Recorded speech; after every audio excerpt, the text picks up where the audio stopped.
Welcome to the Learning Pines YouTube. We hope this video helps.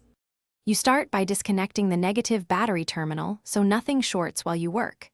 Next, drain the cooling system to below the pump. This prevents coolant spills when you unbolt the pump. Once drained, remove the serpentine belt and the necessary accessories like the fan shroud and alternator bracket to expose the water pump. You do this now to see all fasteners and gasket surfaces clearly. It makes the later removal cleaner and reduces the chance of damaging mating surfaces. Once you have clear access, unbolt the pump using the correct sockets and a breaker bar for any stubborn bolts. Label fasteners 1 through however many, so reassembly is straightforward. After removal, clean the engine block mating surface with a plastic scraper and solvent.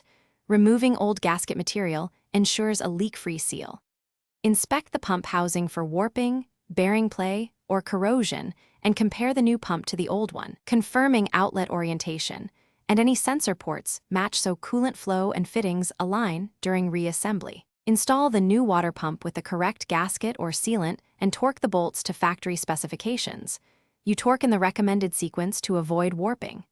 Reinstall the belt and accessories, reconnect the battery, then refill with the specified coolant mix and pressure test or bleed the system to remove air pockets. Once done, start the engine and let it reach operating temperature while checking for leaks and ensuring the heater produces heat. If overheating or leaks appear, recheck torque and hose clamps and inspect the gasket area for breaches. Thanks for watching. Consider subscribing if we helped you.